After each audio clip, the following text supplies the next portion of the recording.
अब जबकि हमास ने ग़ज़ा मंसूबे पर अपने एतराज़ात का अंदिया दे दिया है, तो डोनाल्ड ट्रंप ने सख्त अल्फाज में कहा है कि अब सख्ती से मामलात आगे बढ़ाए जाएंगे। गाज़ा पीस प्लान, आखिर ट्रंप ग़ज़ा मंसूबा है क्या?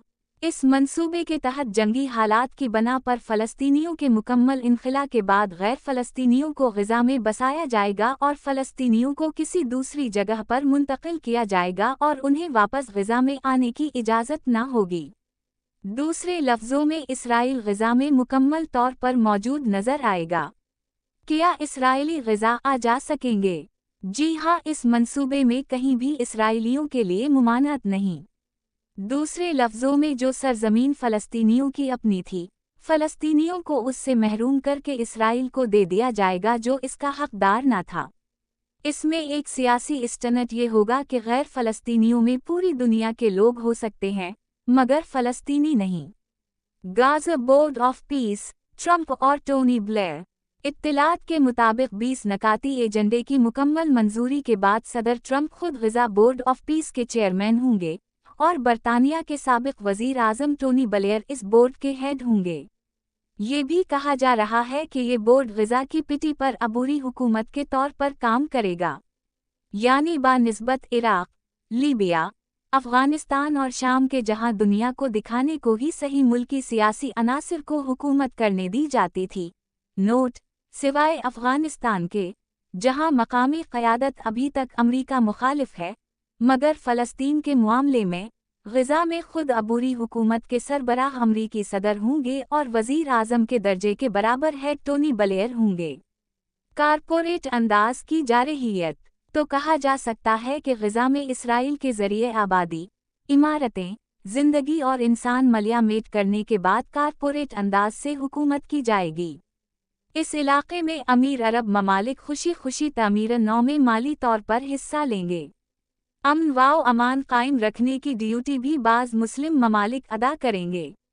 ये कहा जा सकता है कि नई ग़ज़ा की दुनिया में अगर कोई शख्स या ग्रुप फ़लस्तीनी काज़ के लिए कोई एहतजाज करता है, तो इसराइल आगे नहीं आएगा और अपने ऊपर मज़ीद बदनामी मोल नहीं लेगा, बल्कि मुस्लिम ममालिक की अमन कायम करने वाली तंजीमें मुतहर्रिक होंगी। आखिर फ़लस्तीनी कहाँ जाएंगे? अभी तक इस बारे में कोई वाज़ेह मनसूबा बंदी नज़र नहीं आती। एक बात तो वाज़ेह है कि बेदर और दर-बदर होने वाले फ़लस्तीनी अब बेघर हो रहे हैं और वो खाना बदोश हो चुके हैं। फ़लस्तीनी रियासत को तस्लीम करना। यूरोप, कनाडा और दूसरे मुल्कों ने फ़लस्तीनी रियासत को तस्लीम करना शुरू कर दिया है।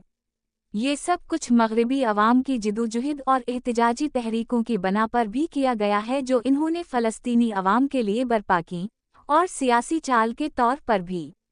यानी अगर बांस ही ना रहेगा तो बांसुरी बजाने की इजाज़त देने का फ़ायदा ही किया। अगर फ़लस्तीनी रियासत वो ग़ज़ा जिस पर गैर फ़लस्तीनी हुकूमत करेंगे, तो फिर बात और है।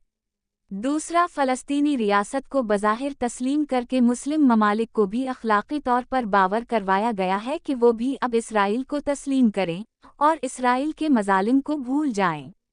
क्या कॉलोनियल अज़्म का अहया हो चुका है? Has colonialism restored itself back? Gaza मुजवज़ा मंसूबे की साख्त से साबित होता है कि ताकतवर ममालिक अपना सब्र खो चुके हैं और दूसरी जंग अज़ीम के बाद जिस तहज़ीब और सब्र की लिफाजी अक़वाम मुत्तहिदा को तश्कील करके दिखाई गई थी, वो अब इन ममालिक के लिए खुद नाकाबिल बर्दाश्त हो चुकी है। चुनाचा अब वो उस वक्त को दोबारा वापस लाना चाहते हैं जब घोड़ों पर ताकतवर फ़ौज वसीक़ इलाक़े फ़तह करने के बाद खुद मफ़तू मुल्क पर हुकूमत किया करती थी या जंगी बहरी जहाज़ नए मुल्कों पर चढ़ दौड़ते थे, जैसे बरएज़म अमरीका के रेड अनदीनस पर और बरसग़ीर में मुग़लों और मकामी लोगों पर। मगर फिर दूसरी जंग अज़ीम के बाद कॉलोनियलिज़म का दौर ख़त्म कर दिया गया या तीसरी दुनिया के महकूम अवाम ने साम्राज्यी क़ुव्वतों को शिकस्त दी। चुनाचा मग़रिबी साम्राज्यत ने अपने परवरदा अनासिर के ज़रिए बज़ाहिर आज़ाद ममालिक पर हुकूमत करना शुरू कर दी। नए दौर में ईरान और अफ़ग़ानिस्तान ने मग़रिबी साम्राज्यत को मजबूर कर दिया है कि वो दोबारा डायरेक्ट कॉलोनियलिज़म का अहया करे। ग़ज़ा पर गाज़ा बोर्ड ऑफ पीस के ज़रिए हुकूमत करने का मंसूबा कारपोरेट अंदाज से नई तर्ज की कॉलोनियलिज़म है। Will new corporate colonialism system sustain? सरमायादारी अपनी बका के लिए अपनी इजारादारी की सूरतें बदलती रहती है।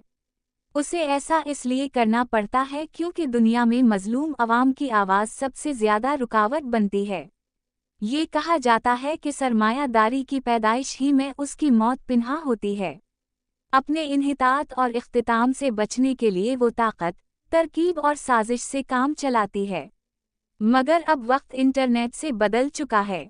सरमायादारी ने कारपोरेट दुनिया में कारोबार और मुनाफे को ऑनलाइन तो कर दिया है, और इसके लिए इल्म और टेक्नोलॉजी नीज़ आर्टिफिशियल इंटेलिजेंस भी ऑनलाइन मौजूद है कि ऑनलाइन सरमायादारी की बका के लिए नागुज़ीर है, मगर ये सब कुछ पूरी दुनिया की फिंगर टिप पर है।